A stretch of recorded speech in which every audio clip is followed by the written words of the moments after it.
Welcome to the Informed Pregnancy and Parenting Podcast. We are talking to Olesya Rulina. She, last time we talked to her, was very pregnant and full of energy, and now she's very postpartum and full of energy. Welcome back to the podcast. Hi, thank you for having me. Congratulations. Thank you. It was a road to be traveled. Isn't it always? We got here. Yes. Well, you're on the other side of the finish line. We want to know everything about how you got there. But before we do that, let's recap a tiny bit. You were pregnant when we talked to you last. You live in the woods, and You came to the big city to have your baby at a hospital. And your plan was, if I remember correctly, like, number one, you wanted to feel intensity in your body. And I got that gift. Okay. Mission check. Yeah. And, you wanted things to be on the natural side, so long as it made sense for them to be there. And you said you're a good pivoter. And you wanted whimsical, and you wanted to be fully present. And did you do your 23andMe yet? No, we just got home. My husband ordered the box too. So we are going to do it this week. It's like literally on our family to-do chart. I guess we'll have to answer the Jewy question on Instagram. Yes. All right. So tell me everything. So how were the last weeks of your pregnancy? The last weeks of my pregnancy were really tough. My hips kept coming out of their socket, which is really difficult, obviously, as you well know. You put them in, and then your colleagues did as well. So it was really challenging. I couldn't walk more than 20 feet. I was in chronic pain, and I was falling over quite a bit, quite frankly, and like using the walls. And just those last about 10 days were brutal, just because you're uncomfortable. And my little munchkin was more than happy to stay in there as long as humanly possible. So at day 40, I was like, I am done. My due date, I was just like, I am not going to 41 weeks. Get this baby out of me. All my beautiful natural ideas were getting very close to coming out of the window, because I was like, I can't do this. And I called my doctor, Rothbard, and it's like, we're coming in. Please do a membrane sweep. Like, get this moving, because I cannot make it to 41. There's no way. Because mentally. Mentally. And like, even then, you're kind of a badass. You've been through a lot, and you know how to power through things. Thank you. And also you have this weird connective tissue. I do. For everyone, connective tissue. I have hypermobile EDS, everyone. The reason why my hips and my ligaments cannot support my bone structure. I'm really stretchy, which is awesome. I didn't get one stretch mark. Phenomenal. Hey, silver lining. Silver lining. I'm very malleable. Bad side effect is I'm too malleable. So my hips won't stay in, my ligaments can't support the weight of my body, and definitely we're not into supporting the weight of my body, plus my baby's body, plus we're shifting downward and gravity. It's just a bad combination. Yeah, and I think it's important to know that, as a listener, because you are super, so to hear you on the one hand say, I couldn't go past 40 weeks. I know that's not true in a normal situation, but most people say that, by the way. Like, I put a fork in me, I'm done. Usually 39, 40, you go one day over that, fake date that is supposed to be some sort of end date, finish line, and your mind just explodes with, oh my God, we're late. Right. And it's uncomfortable for most people, but for you, extra uncomfortable, because again, your body has a hard time containing itself without a baby inside you. So at that point, were you having any signs of getting closer? Nothing. She was so happy. She never stopped moving. She was doing her normal kicks and like her little things. I was like, oh, you're not coming up. We're going to be 42 weeks. Like, you are comfortable. I had no indication that she was going to come earthside whatsoever. And I just know my mental health, because if I hadn't been in chronic pain for that long prior to, I think I would have been like, whatever, we'll just wait and try to go that natural path and let her take her time. But I was in so much pain that I started noticing I was getting depressed, because I couldn't leave the house. That we rented this little bungalow in the Venice Beach canals, and it was this beautiful canal view, and I couldn't leave the house. I couldn't take a walk. I couldn't go past my front door. So I was just getting depressed because I was stuck in this beautiful little bungalow, but okay, I can't go to the store. I can't do anything. So the things that you recommend, like take a walk, take your mind off. I'm like, I literally can't. Right. Sit on the couch and sit on the couch and sit on the couch. And And I actually, ironically enough, don't like watching television Huh. that much. So my husband's like, watch a movie. And I was like, I don't want to watch a movie. Can I ask you a weird question? Yeah. Is it weird to watch yourself on television? Yeah, it's horrible. I like my husband still hasn't seen like probably 2/3 of the films I've done because I won't let him. I'm like, no, don't do it. Watching NCIS LA though, because I You really love do? that cast. I do. I'll watch those episodes. I really love the cast. I love my character. And I think it's such a different side of me that it's really fun. And then my family's into it and all my friends watch that show. So that's the only That's one thus cool. far Okay. that I share. Yeah. I haven't seen anything that I filmed ever that I'm in. Well, we're about to. The world's about to see it. Berlin's I about to know. be a famous actor. All the public exposure is killing me. You just wait. Wait, but yeah, if I don't watch it, then I will have watched 0% of the things I've done. There you go. You're gonna see it. You're gonna love it. Your family's gonna be so happy for you. Oh, thank you. Okay, back to you. So Okay. nothing's happening. You're Nothing's very happening. uncomfortable. You don't like watching TV, and you're stuck in your little bungalow, like dysfunctional, and you're young, strong, and healthy. So to feel Yeah, that way, 36 and I'm super healthy. And luckily, you know what? I talked to my husband and I was like, look, if this continues, I just know that my mental health is not going to go well. And if I start postpartum with my mental health already low, I just don't see this going well. And I do not struggle. I have learned to deal with and adjust living with depression. So I didn't want that to be stimulated to a degree where I'm already like starting off on the wrong foot, if that makes sense. yeah, So that was a no, big it part. makes a ton of sense, and it's amazing that you had that consciousness to realize that it was starting to go down that path, and you need to take action. That's very strong, also. Yeah, but the contrast between being young, strong, and healthy, and not being able to get off your bum and do anything, is got to be, for anybody. I think it would be very, very difficult mentally. Okay, so hey, Dr. Rothbard, sweet remembrance. Did he do it?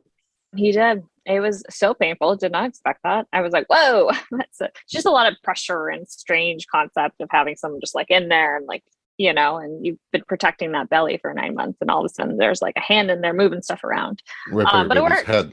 Yeah. And I was like, okay. Can I ask you this question? Had you been having pelvic exams at all? No. Oh, so it could be that even just a pelvic exam would have felt that way, not necessarily membrane sweep being so crazy on its own. Oh, good to know. I didn't know that. Yeah, I didn't have any pelvic exams. So that was my first one. And I was like, whoa, this is intense. So, yes, I haven't had any pelvic exams. And that was the first time I got checked. And it was really just a lot of pressure. I mean, Rothbart's an amazing doctor. So it's not like it was on him. It was just my body was adjusting to it. Then we went home. And by 7 p.m. that day, I started having contractions and I was so excited. Because you wanted to feel them. I did. I wanted to feel them. Like and so for nobody else on the planet, just no one, just me. So July 29th at 7:18, I started getting contractions, which was wonderful. They were 1 minute contractions and they were 13 minutes apart. Wow, they started at a full minute? Yep, 1 whole minute, which is insane. What did they feel like? I'm used to having really intense menstrual cramps. And I've had ovarian cysts pop. So I don't really know the average intensity. I was just like, oh, these are really bad menstrual cramps. Okay. But I could still function through them. I could still go make like a cup of tea or have some food and just kind of use my breath and what my doula taught me to get through the process. And I was so excited that we were starting the initiation of giving birth and going into labor that I was looking forward to them in a weird, twisted way. Yeah. And but where did you feel them? Kind of like where my ovaries would be, like in my lower pelvic area. I didn't have any back labor.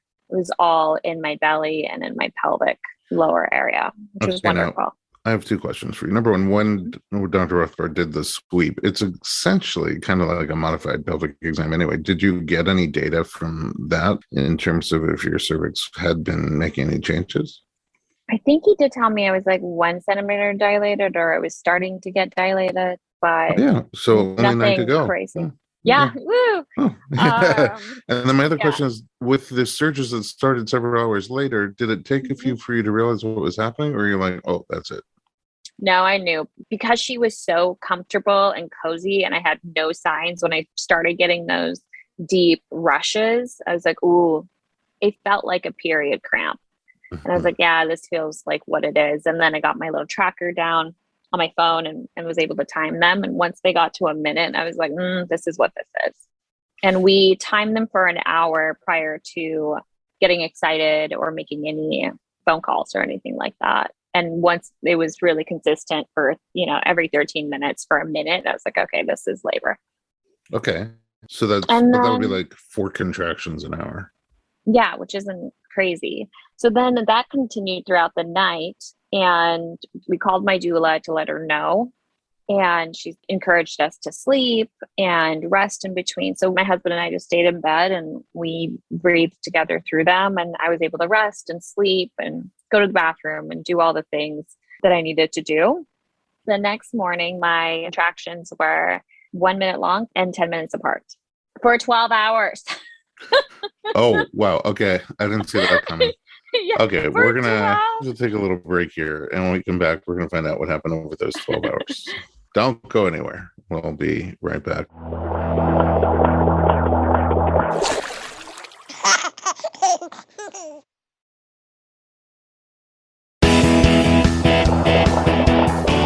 Welcome back. We are talking to Olesya Rulina. Okay, to recap, you have your membrane swept. It feels horrible to you.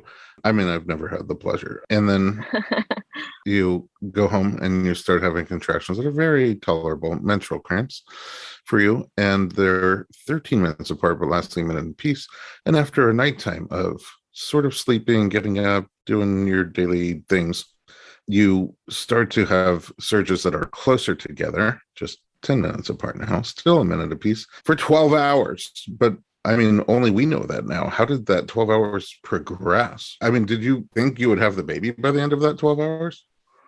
I thought we were getting close. I thought, 12 hours plus the night prior to. So it was like, I've got to be at least like 4 centimeters dilated. Like things that are shifting, right? Especially once they were 10 minutes apart for 12 hours. And progressively getting more intense. And And closer together? closer together. Yes. And so I was like, okay, like this is great, but it is my first baby. I didn't want to jump the gun and rush to Cedars-Sinai and be like, and then for them to tell me I'm like 1 centimeter dilated and not effaced. So I really wanted to stay and labor at home as long as possible and really utilize those tools that my doula and my research and my friends, the website Your Zen Mama, everyone recommended. So I was like, I'll just stay home for as long as it's doable or I'm still uncomfortably comfortable. And for me, my mom was home with us and I still hadn't had our doula come.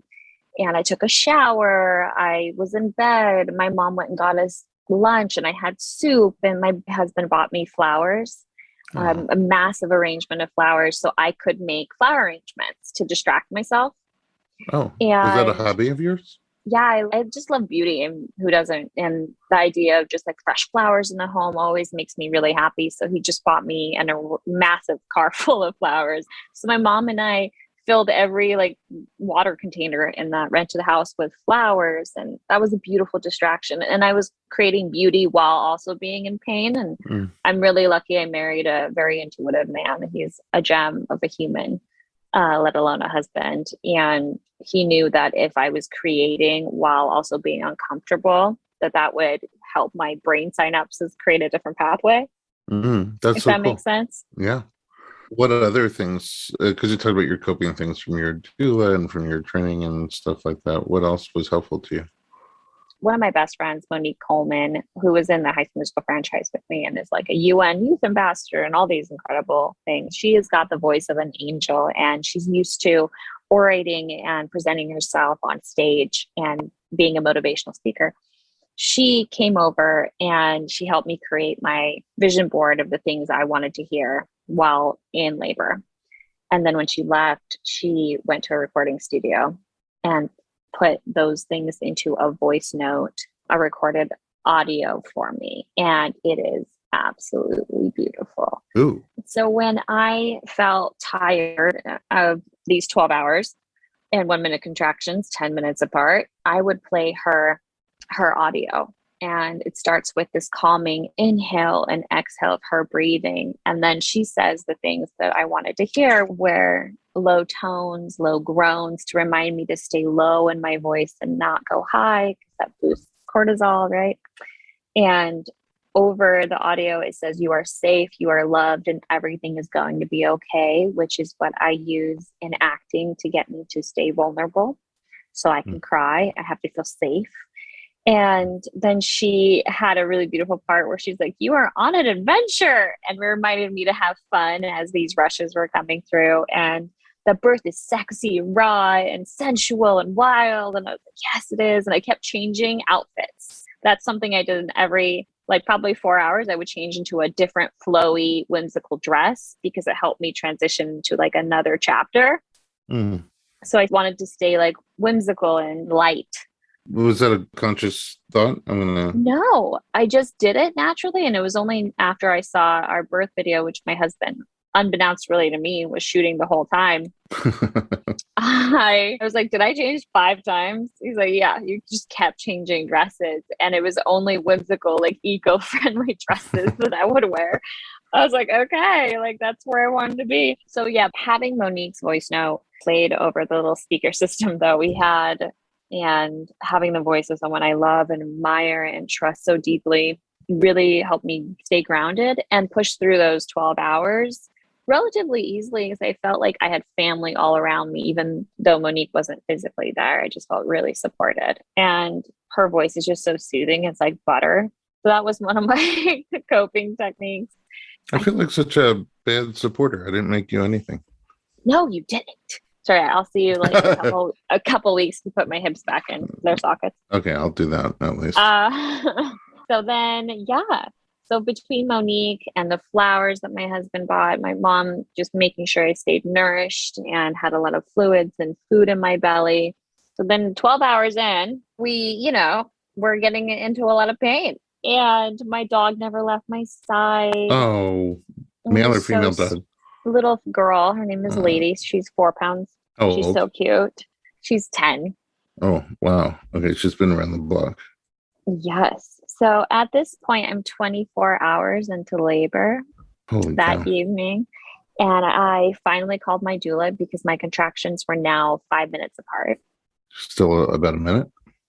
Yes. They never left a minute mark. Oh, really? And still in the front? Yes. Always in the front. The entire birth process. My labor is always in the front, which is, I think, normal. It's great. Good. But when you say they got more intense, so just describe that. More pressure. The intensity I would describe was just more pressure, almost like I could feel her dropping down. Ooh. And the gravity of her, I could feel it in my hips. And then almost like my hips were squeezing in, and that pressure got more and more intense. So I went from intense cramps to like intense cramps, but I'm trying to run while having them. It was very physically uncomfortable and squeezing. I was like, ooh. And I could no longer do an activity while having a rush. I couldn't have a snack or be walking or, sitting even on the birth ball. I had to kind of just stop whatever I was doing and really breathe in and groan with that low voice and take that 1 minute and get quiet. Because prior to, I was still being me and like cracking up jokes and being cute and entertaining. And then at 24 hours, the cute entertaining had left the building, So fair enough. Yeah, I was still very nice. It just wasn't on anymore. Okay. But up until that point, did you have what you wanted? You wanted to feel intensity in your body? Not yet. Okay. So you're still thirsty for something that didn't happen yet? Yeah, I was really interested in this process, and I thought, okay, I should be like at least 4 centimeters dilated. And that after 24 hours, we did call my doula, Janet. She came over and rubbed my back and did all the magical doula things that doulas do, and adjusted me in different birth positions and used it's like a Brazilian scarf. Yeah, yes. Rebozo. Mexican. Yes. She used a rebozo on me and had me lay on my belly on pillows. But what I noticed, and this is around like 11 p.m., that 24 hours later, that using the techniques wasn't helping, and the techniques started to really hurt because my Oh, hips really hurt. which part of your hips? The socket The of my ball and socket hips, on the the sides. ball and yes, on both sides. Huh. And I couldn't get on all fours because the pressure was too much on my hips. So I had to put pillows underneath. I couldn't bounce on the birth ball. That hurt. I couldn't stand, I couldn't squat. And I was like, oh, this is just getting really complicated. So at that point, since my contractions were 5 minutes apart, still lasting a minute, my husband was like, well, let's, maybe go to the hospital just because you're so uncomfortable. I don't want to have you try to walk to the car at, 4 hours from now when it could Hmm. be even more difficult for you to check in and go through the process of changing your environment. So we did. We went to Cedars-Sinai, and I had contractions the entire time. In It the was car? only like, yep, in the car. How long is that ride? Probably like 20 minutes. Okay. It's late at night. It's late at night. It's like 20, 30 minutes, but my contractions are every 5 minutes. Oh, gosh. So So it was brutal. What position were you in the car? Just sitting buckled up like a safe person. What? Yeah, In I the, just in sat. the front? Yeah, in the front seat. I just buckled up. I was like, this is it. Like, I should be safe. So I buckled up Okay. and just Two made it. questions. One is, was your brain like, I got to get out of this position? Or are you... Oh, the whole time. Okay. And then second question is, prior to leaving, I'm curious if you tried submerging in water or not. I didn't. And I wish I had. Kind of. Like 50% of me wishes I had taken a shower, got in the bathtub. The other 50% now, knowing what happened at the hospital, and I'm so glad I did not get in that shower. Okay. All right. So stay tuned. Yeah, totally stay tuned. Okay. Well, let's keep going. Get to the Cedars, which was beautiful. It was dark. And the way that you enter Cedars for labor, like you can see the Jewish star up there. And my husband says, like, honey, look. And I wish I had this on video because it's such a big moment in my mind. He's like, there's your North Star. And I started crying because I felt like I was going to a place where I'd be supported. And I don't know why I'm crying. I'm crying too. And I'm so emotional, but it was so dark, and it was just Jewish star, and I was gonna go home. And you might be Jewish. We don't know. Might be Jewish, and my dual is Jewish, and my husband's Jewish. Anyway, we get to the hospital. We get to Cedars. My contractions are now 1.5 minutes long, and they're coming every 3 minutes. Wow, intense. Intense. We check in. We call our doctor. They put me upstairs in this gorgeous room, and it has this giant bathtub, this beautiful shower, gorgeous view of the Hollywood Hills. I was like, who did we call to get this VIP room? It was beautiful. Oh, and that must have been room 1 or 2. It was so pretty. You know? And then Janet, our doula, had all these twinkly lights that she sticky to the wall. And then she had a projector that projected that galaxy on the ceiling. And we turned off all of the lights. So it just looked like this. Borealis? Yes, it was a magical psychedelic room that I hope everyone else was enjoying. And then I got into the bath. This is the first time I got into water, and it was a game changer for me. I stayed in the bath for 4 hours. Oh my goodness. When you did triage, they must have checked your cervix. They did. Oh yeah, they did do that. First of all, was it like when you had your membrane swept, or was it more comfortable? My contractions were so intense and the pressure was so great that I don't remember, quite frankly. I was like, just do your thing, put the things on me, like the IV. I had to the hemlock. They asked me if I wanted to change. Heplock. Yes, heplock. No, hemlock. Yeah, that's poison. When I changed into a hospital gown, and I was like, no. So I kept my own clothes on. I wanted your my whimsical, eco-friendly life. Yeah. And I was 4 centimeters, like 3 to 4 centimeters dilated, and 90% effaced when I checked in. And is that news exciting to you, depressing to you, just no emotion attached? I thought that was good. Oh, okay, I was great. like, okay, like we were at home. I was really calm. I love that I was 90% effaced because I knew that was step 1 before I could dilate. So I was like, oh, if I'm 90% effaced, then great. Maybe I'll start dilating really quickly now that I'm at the hospital, and maybe this will progress because it has been over 24 hours. And you're a few centimeters. So yeah, I was like, okay, this is good. Dilation's happening too. And then you hop in the bath and it's a game changer, which means we should take a break. We'll be right back.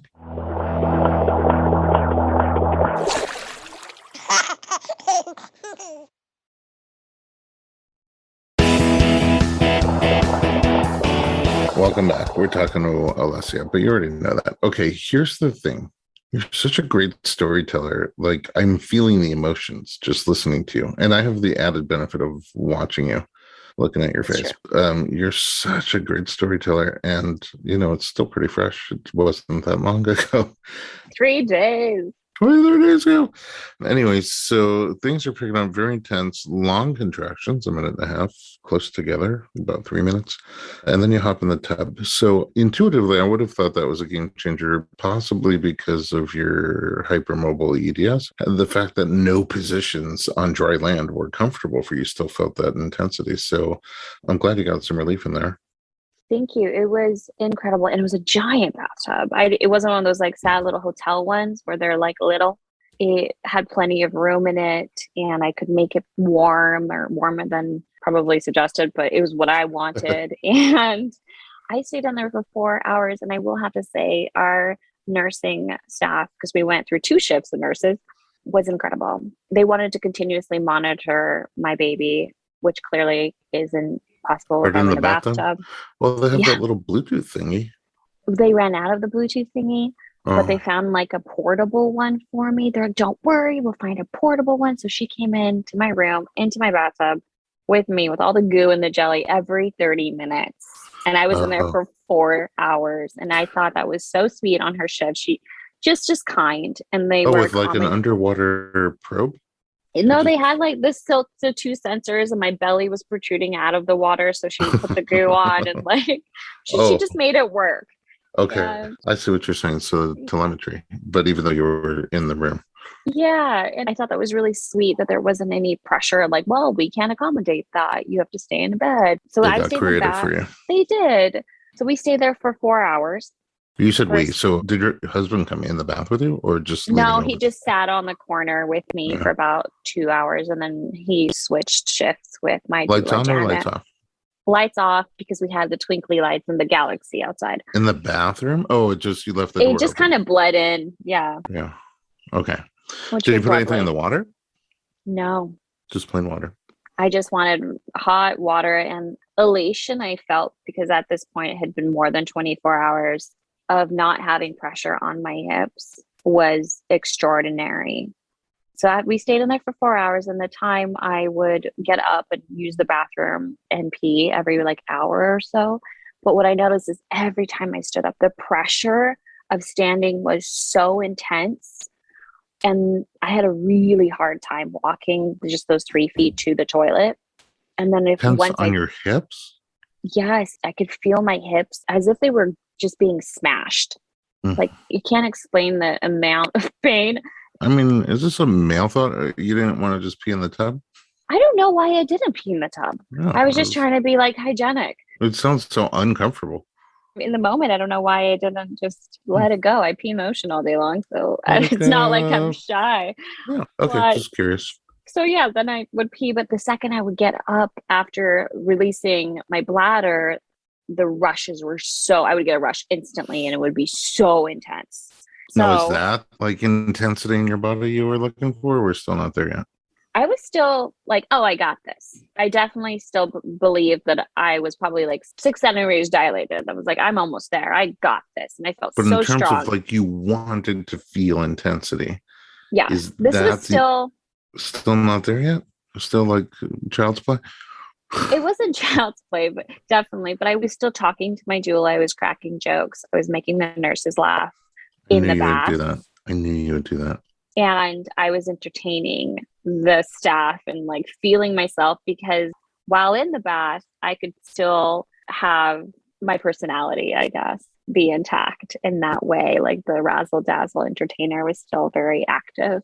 But after 4 hours, I got up and the rush was so intense that I was like, okay, let's have the nurses check me to see where I'm at because I'd like to know.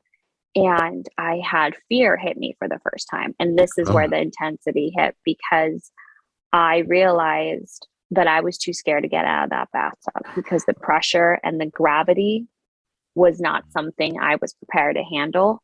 And I knew that if we hadn't been at about 6 or 7 centimeters dilated, I did not know if I could make it any further. I was like, oh, if I have 12 more hours of this, I was so exhausted and depleted because we had been in labor for so long that I couldn't logically see myself doing another 12 with that amount of pain. Like, there's just no way.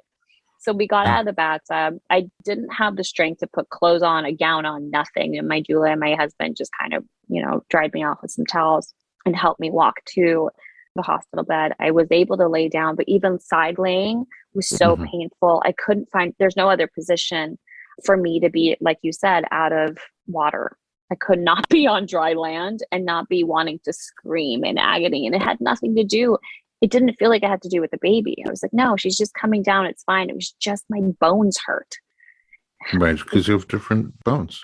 Different bones. Casing. You have a different casing than most people. I mean, I don't even know if this would have been possible, but out of curiosity, does the thought right now, if you could transplant yourself back there, does the thought of laying with your belly in a hole face down feel like it would have been any hard to say? Maybe, because it would have been a different, energy of just gravity like hitting different parts. No pressure on your hips. Yeah.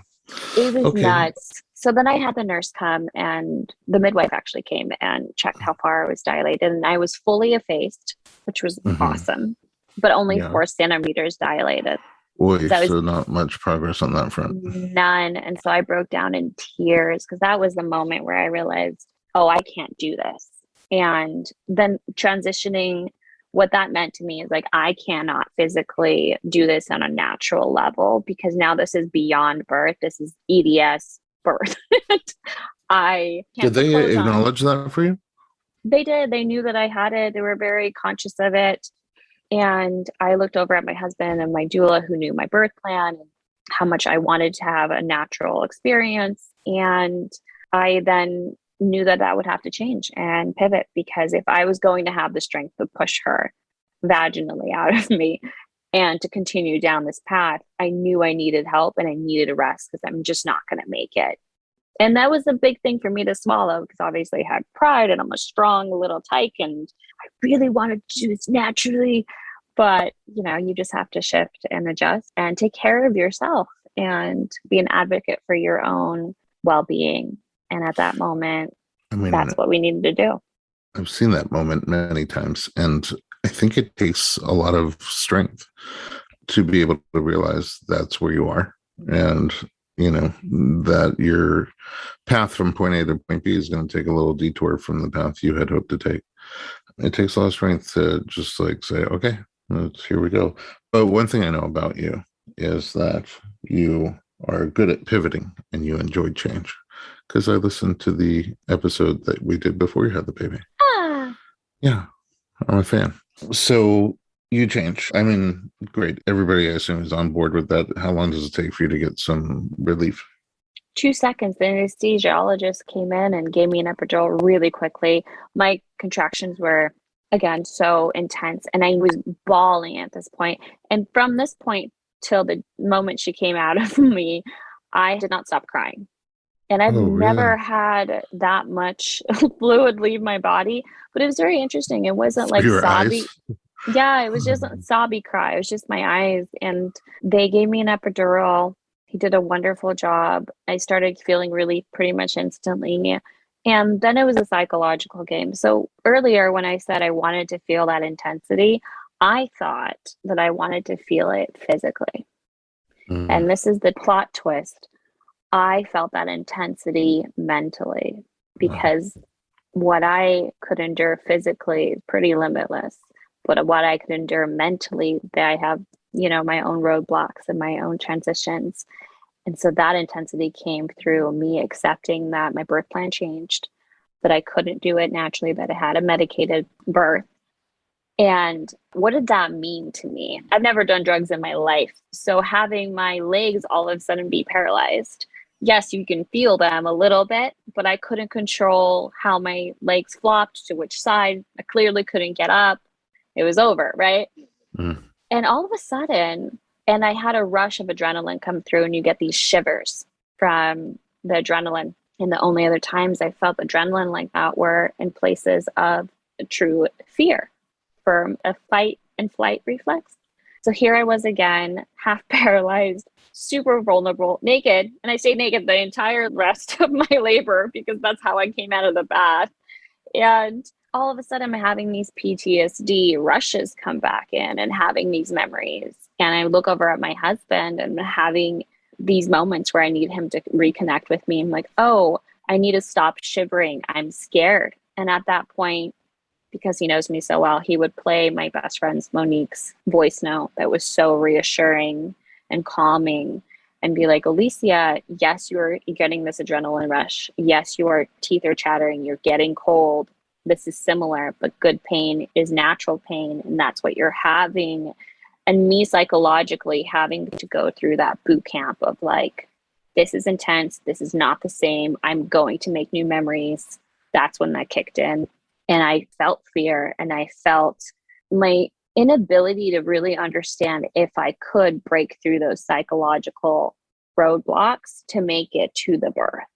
So the next however many hours to 48 at this point that it took to give birth to our little girl was me understanding that this was an adventure and it was a psychological one for me. I need to process that. That was a lot and very heavy.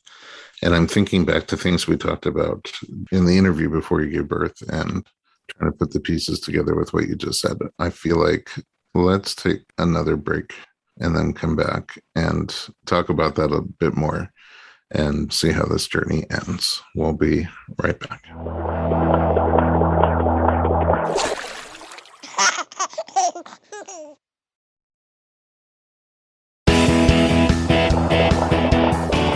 Welcome back. We are talking to Olesya Rulina. Okay. That was different. First of all, it's interesting that you wanted to feel some sort of huge intensity in what you thought was in your body. And you also talked about PTSD, right? And you're a survivor of various forms of abuse. And there's like, I think you said 10 years from like 16 on that you don't really remember anything because you just turned it all off. That's correct. Which sounds like numbness to me. And so on that level, it makes sense that you wanted to start feeling again. Maybe use this opportunity to just turn everything back on and feel and experience life to its fullest again and put that PTSD in the past. During the break, you said something really powerful. You asked for that big, strong feeling and you got it, but it's not what you expected. You expected to feel it physically and you felt it emotionally and you just bawled out a sea of tears. But what's so powerful is that, you said you're a good pivoter. I guess to be a good pivoter, you sort of have to believe in the journey and the path and be like, oh, I thought we were supposed to go this way, but the universe is bringing me this way. And what you said during the break that was super powerful is that if you did not have that moment where you got the epidural, where you felt numb in your body, the opposite of what you were going for, that you could spotlight the emotional, like that's all you could feel really, and break sort of new heights for yourself. It's so powerful and incredible. Thank you. I've been to a lot of births and I've interviewed a lot of people about birth, and this is brand new territory for me. So. Yeah, it was brand new territory for me too. It was neat. And that's the beautiful part about retrospective points of view, right? If I hadn't had an epidural, if I hadn't had hypermobile EDS, if I didn't feel like my hips were literally going to be ripped either into my body or out of my body, I think I would have resorted back to, actually, I know I would have resorted back to the many personalities that we all have, right? And what toughed it out and have been this like strong Russian tyke that can handle anything. And I would have not gone to this incredibly vulnerable, gooey part of myself that I haven't visited since childhood, to tell you the truth. And it's a place where you are just honest and pure and accepting. And I don't remember the last time I did that. And I had to go through a valley of being half paralyzed and terrified because I was getting these rushes of PTSD and getting chills on my body. But that's when my husband came in and would pet my hand and tell me that this was a different memory. And then my doula would rub my feet, even though I can't feel my feet. Mm-hmm. but she would rub them for 30 minutes and adjust my body and switch directions. And my husband would brush my hair. And so even though I was in moments of fear and uncomfortability, I had so much nurture and care and love poured into me. And our hospital staff was so loving. And that's the moment I realized that this is the intensity I was looking for. And that intensity is actually love. Whoa. For the first time in my life, I felt the intensity of love. And they say that in Hallmark cards, love conquers all, or it's the most powerful emotion in the world. And I had never felt it like that before, where everything around me was supportive and rooting for me. And that came from my daughter. And to sit with that for another, God knows how many hours in that state of paralysis, I was paralyzed in love. Wow. And I cannot explain what that feels like other than pure joy, but also slightly terrifying, because once you feel that much love and support and nurture, you realize how strong that is. And if you step into that grace, how powerful you are and how beautiful your soul is and how you can accomplish literally anything if you harness that, and how pure it is and how much we have to protect it in ourselves and in others, especially children, right? So that is the intensity I was craving, and I definitely got it. And I picked up a book, ironically enough, like a day ago, 2 days ago, right before you called to check in on me. And it's called All About Love by Bell Hook. So if you haven't read it. And then in the page 4, there's a definition from the book, The Road Less Traveled by M. Scott Peck. And he says that love is the will to extend oneself for the purpose of nurturing one's own or another's spiritual growth. And he explains further that love is as love does. Love is an act of will, namely both an intention and an action. Will also implies choice. We do not have to love, we choose to love. So as I'm sitting there in this moment and fear and intensity, I realize that this is the love that my daughter is giving me, and that life is giving me, and this opportunity is giving me. And I look over at my husband and I'm so grateful that he also has given me this opportunity, that we've picked a place and a birthing team that is in alignment with that. And I know that's not everyone's story and not everyone's experience. And so I really grounded into that. And even though I'm shivering and cold and naked, and by the way, my water still has not broken. Oh, yeah. I still haven't had that. And every contraction, my baby's heart rate dips and they come in and they're like, don't worry, it's okay. But I know in the back of my mind that that's not a great thing. And then I might have to get a C-section if it keeps dipping. And what does that look like? But somehow with that intensity and knowing that I was breaking through a mental block and receiving the goodness that the planet and this human experience, I guess my soul's having a human experience, had to offer, it got me through the next couple of hours.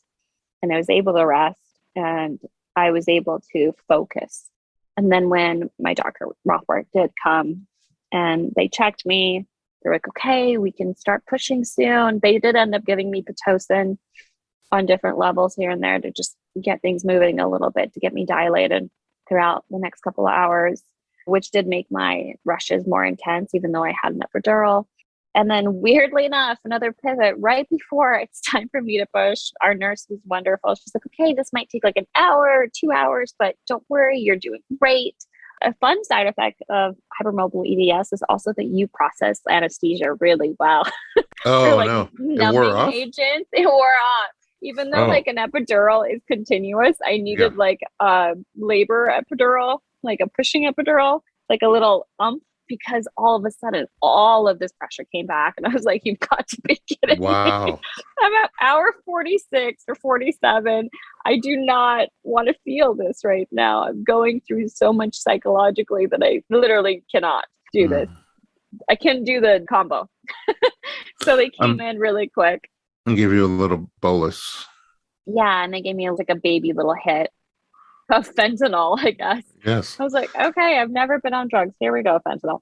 And not a Hollywood party, just Cedar Sinai. It's sort of a Hollywood party. Yeah, kind of. And at that point, oh, this is a funny twist. Again, it just kept getting better and better. So our second shift nurse was also incredible. And her shift ended at 7 p.m. And it's currently like 6:20. Boy. And she's like, I hope that I'm here for the little munchkin. And she was so in alignment with my birth plan. She had a VBAC and she's like, you can do this. You don't need a C-section. We got you. And she was the one that was monitoring the baby's heart rate when it would drop every time I had a rush. And I just had this idea. I was like, look, I didn't do a natural birth. I'm having a completely different experience, but I am going to have this nurse. Because if I get a different nurse halfway through pushing, it's a different energy shift. And I really wanted to keep something consistent. So Rothbart comes in. He's like, great, we could start pushing. I was like, awesome. And they put my legs up. My husband's holding one of my legs. My doula is holding the other because I clearly can't control my body. But they're making sure that my hips don't open too wide. Oh, right. That's an issue for you, especially. Yeah. To make sure that we don't dislocate something in the process. And we start pushing, and I quote everyone else and not me. So I'm not giving myself all the credit. They're like, you're an amazing pusher. I was like, thanks. And so I really engaged. I listened to their guidance. We did not do like the countdown 1, 2, 3, because I don't like numbers. They were like, you're doing wonderful. Keep going, using words of affirmation. I pushed through 3 contractions since they were coming so frequently. And she was basically crowning. Oh. And then my nurse asked me to stop. She's like, so you're doing really great. Rothbart has another patient that's down, no. like literally one room away from me. This is her second baby. She's having complications. She's scared and she's going to give birth like right now. Could you just hold off for like 10 minutes? Oh, wow. I was like, wait, what? After 47 hours? It's 10 more minutes anyway. I am like sweating naked, having this emotional catharsis. This baby is like literally 4 pushes away from coming out of my body. And they're like, yeah, so can you just like, hold on a second? A little commercial break. Yeah. And they're like, we can have the on-call doctor birth your baby. And I just look over at my husband. I'm like, we came all this way to have somebody, not that the doctor would have been amazing, but it's not our doctor. Yeah, you don't have the relationships. No. So I was like, okay. So I stopped pushing. Rothbart went and gave birth across the hall, maybe 10 minutes or 8 minutes. He was gone. And we heard the cry. It was great. We're like, great. Baby's born. He comes back into my room. Obviously, it changed and everything. You could just tell that this man is like, okay, another baby. Let's go. And he sits down and I pushed her out within 10 contractions. Oh, wow. And my water still hadn't broken. So she was coming out on call. In the bag. In the bag. And her name, Ondine, means water goddess. Really? Yeah, it's French. And it means like a water nymph, mermaid. You picked that beforehand? Yeah. Oh, wow. So it's like, of course she's on call and coming in a sack. She's a mermaid. She's going to come out in water. Yeah. And Rothbart, our doctor, asked, as she's crowning, he's like, hey, do you want me to, we can give her birth to her in the sack. Would you want me to break your water for you? And the only reason I chose for him to break my water is because I could see my temperature was on the wall and my temperature was rising. Going up. Okay. Going up. And I was at 100.3 and every contraction, it was like 100.4. And he's like, if that keeps going, I have to give you antibiotics. And I just looked at her and like, pop the water, get her out. Mm-hmm. Because I didn't want to have to add that to our birth as well. So I pushed and she crowned. We saw the little water sack. My husband got a video of it that's, yes, in weird ways graphic, but also so cool because you could see her hair floating. Inside the bag? Inside the water? Oh, wow. Crowning. It was so cool. Oh, before he broke it. Right before he broke it. And so he broke it and then I pushed and she slid right out. I did tear it in 2 places, but 1st degree tears because I had to push so quickly and so intensely because my temperature was rising. Normally I would have waited and we would have pushed on a slower level, but it was also almost 7. My nurse was about to leave. And I was like, I'm going to have this baby before 7 p.m. I Munchkin's just got did to not. get here. The Munchkin's got to get here. We're at hour 48. Oh, Get out. That's a long one. So 2 Wow. tears. Munchkin was born. She came out bright-eyed, super clean. She looked like a C-section baby because she was in the sack the whole time. So Right. her head wasn't. No major like, molding. No, she was perfectly like insulated in a cushion. And so she came out just wide-eyed, screaming. Had a very short umbilical cord, so she couldn't even get past like my belly button. Oh, wow. And my husband got to cut the cord, which was beautiful. And I did have 2 tears, like I mentioned earlier, but they were first degree, and one was horizontal, one was vertical. That was a treat. But of course, you don't even pay attention because there's a baby on you. And we did get to do delayed cord cutting, and Even with that tiny little cord. a little tiny cord. He looked over at me. He's like, "It's been 3 minutes." I was like, "Okay, good enough." And then we did allow her to do like the natural boob crawl. She latched on instantly. Oh, wow. And has not latched off since. We have a very strong Mama's latch. been busy. Mama's been very busy. And we got an hour and a half. They waited to do all of her tests after the golden hour. And we got Cedars to snuggle. like that. Yeah, and she smelled like lavender and vanilla when she came out. Even the nurses said that. They're like, she smells like lavender. I'm like, I know. Lavender mermaid. Lavender mermaid baby. And that was that. And we had a really beautiful bonding moment. And she never left my side at Cedars, which was so cool. I love that there was no taking my baby away. Even all the tests were done like 4 feet away from me, which was lovely. And yeah, that's my birth story. Olesya, that's an incredible birth story. And you're an incredible storyteller. I'm literally going to be processing this all night. Thank you. She was born at 6:42. I did get my nurse, and she was 7 pounds and 2 ounces, which I'm 5'2" and like 110 pounds. So I felt like that was a big baby. Yeah, that's a healthy baby for you. Yeah. 6'42", 6 and 4 plus 2 is 6. There must be something there. Yeah. Thank you so much for sharing your beautiful, powerful story. Yeah, I'm going to be processing this tonight and listening to it again. There's just a lot of stuff here that is so intensely powerful and new to me, like new territory. So you're an amazing person. I appreciate you, and I appreciate you for sharing this story so candidly. Just for the heck of it, we could probably see some pictures there, but where can we find you online? You can go to Instagram, and it's at Olesya, OLESYA RULIN, Olesya Rulin. And I am launching a website soon, so that'll be up. It'll be the same thing. It'll be my name. So Instagram's kind of my thing. You can find me on there. That's where I am too. Yeah, and NCIS, guys. NCIS LA. I'm Zasha, the Russian spy. How do you put that off? I know, right? How do I make Russian accent? The way Americans think Russians speak is like this, which is so not accurate, but whatever. Well, so we hear it. Yeah. But it's even worse for me. I have like one foreign accent, and it just has to fit all of the people I'm trying to talk like. What is it?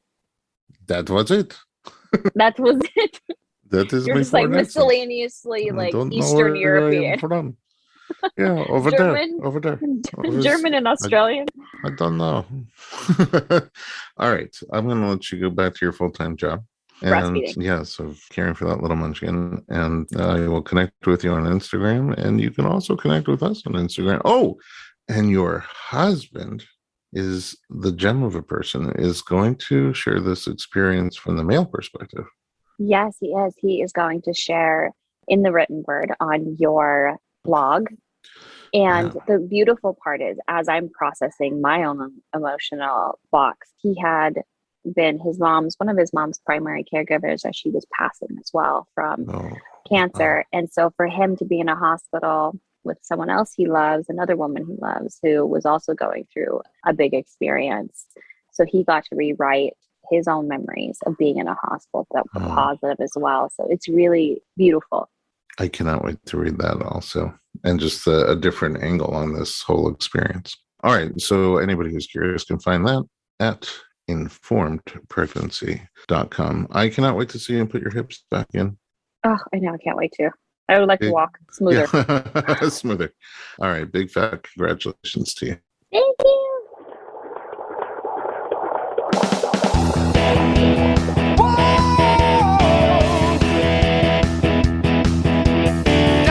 Doctor, give me the news. I got a whole lot of questions for you.